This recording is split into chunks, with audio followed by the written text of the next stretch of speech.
Boom, boom, boom, boom, boom, boom, boom, boom, boom, boom, boom, boom.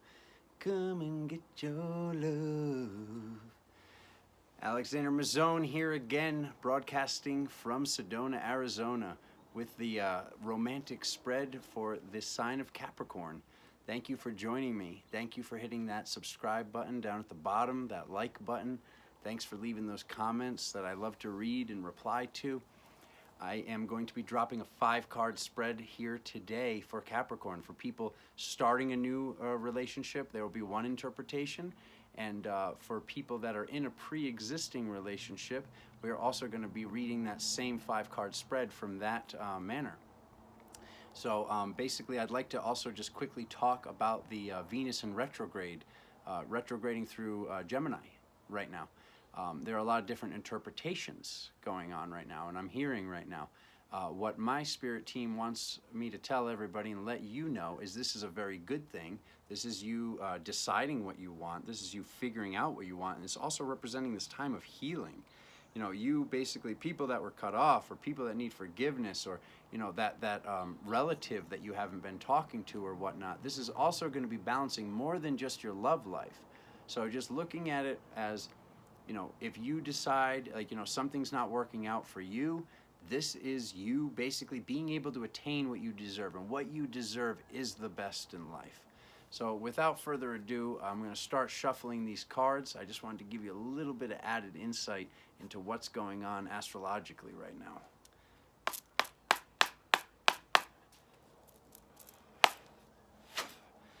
Here we go.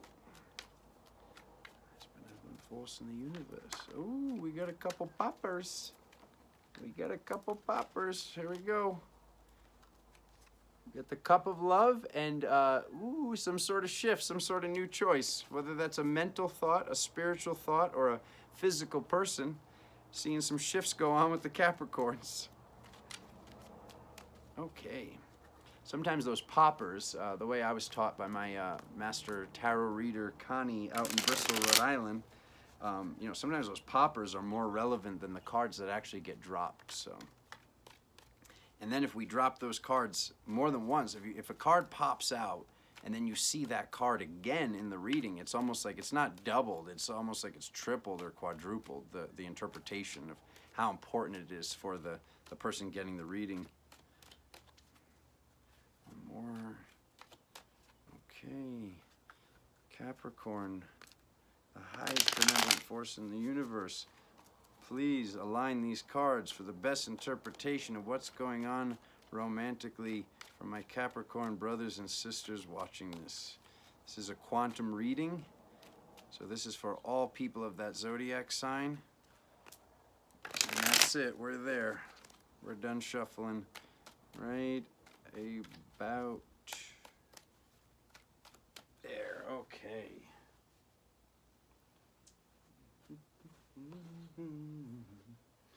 Come and get your love.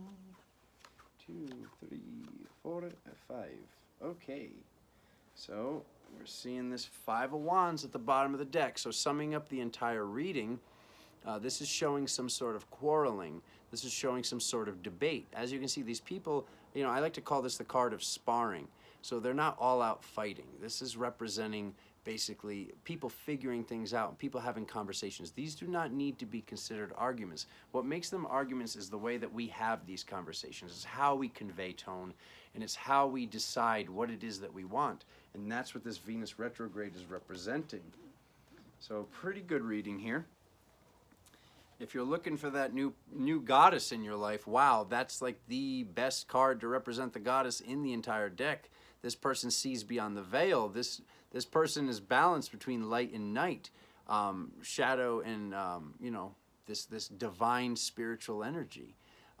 Do not try to lie to her. She will know. She knows the truth. She can feel it in every cell in her body, and she can probably see it as well. So we're going right from this High Priestess card of this divine feminine, ultra divine feminine, to this Page of Cups, which is the most intuitive child in the deck. So this could also be representing the inner child.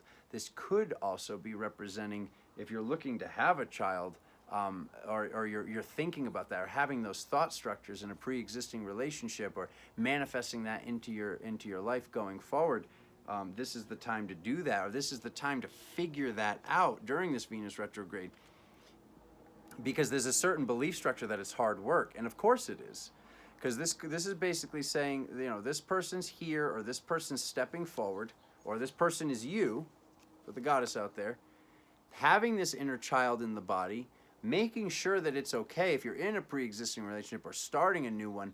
This is your most effective and most positive and most powerful aspect, when we're that playful, awesome version of ourselves that doesn't see race or color or sex or religion or anything, and is just super duper happy and super duper intuitive and powerful. That's that inner child card. Like I said, there might be a certain belief structure. You think it's hard work to find somebody that has that similar belief structure, but it's not. Your present moment belief structure is what's creating your tomorrow. This does not need to be hard work. And the end result that we're seeing here is celebration. So on one token, it's celebration. On the other, the final card is don't cry over spilled milk. So there's some sort of journey here. There's some sort of journey of this person comes forward. They're very intuitive. There's hard work to be done. There's celebration. And then there might be a little bit of crying over spilled milk. The thing with this card is the person needs to realize things are not as bad as they could have been. And things turn out better than they could be because of the celebration card and unity with this. So this is basically showing this duality of what can take place, what should take place if this work is done. This is saying that this is difficult. This is saying that this is hard work, but this is how we better ourselves. So there is going to, or should be, for the Capricorns out there, you guys figuring out what you want and maybe sitting down, staying calm, and if it becomes an argument, if it becomes heated, saying, okay, let's just pause on this, but figuring out what you want, having that conversation, and like I said, it doesn't need to be an argument. It's how we convey tone, it's how the other person conveys tone, and if they're acting in a certain manner where they don't want to have this conversation to you, when you're telling them, hey, I want to have this conversation with you, can we sit down over here, or set the date to do this, you know, tomorrow, or this day, or that day, this is really important to me. If they don't find whatever's really important to you important to them, then that's a red flag in itself. So you should be making decisions based upon that. But this is basically showing you that you can have whatever you want at the end. And regardless of what takes place, there is a very, very powerful learning experience here. And there's a very, very powerful amount of work to be done. Does it need to be difficult? No. Is it difficult? Yeah. Because you believe it's difficult. And I'm not saying, like, if it is a child, that's just work, plain and simple. It's going to be work. It's going to be something that needs to be done. For the person starting a new relationship, I say, oh, yes.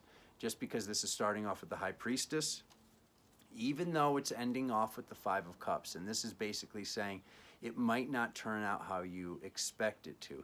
Expectations are something that we really shouldn't have in life. We should be looking for whatever takes place as whatever challenge happens or whatever we see is this is to better me. I asked for this. I called this forward. Taking accountability over our own reality, and instead of like when this weird thing happens, us saying, well, why did this happen? Or everything was going good until that day, and say, I asked for this. Let me just be in tune with finding out why I asked for this and making sure that going forward, this doesn't happen again. I put the right vibration out there. I put the right thought structure out there. Either way, this very, very good, and this can be this aspect that we all attain to. This can be this person that we end up with. And if this is the goddess in your life, like I said, just as a reminder, she knows and she can smell the BS. So, yeah, just be on your best behavior because she'll know what's going on. Like I was saying earlier, please hit that subscribe button down at the bottom. Please write those comments out and hit that like button. You will be seeing me here very, very often. And I love you guys so much. I can't wait to drop more of these readings for you for your zodiac sign to show you what's going on every month. And I'm looking forward to being able to go live so I can be doing free readings for you here on YouTube. So thank you so much. Love you guys. See you soon.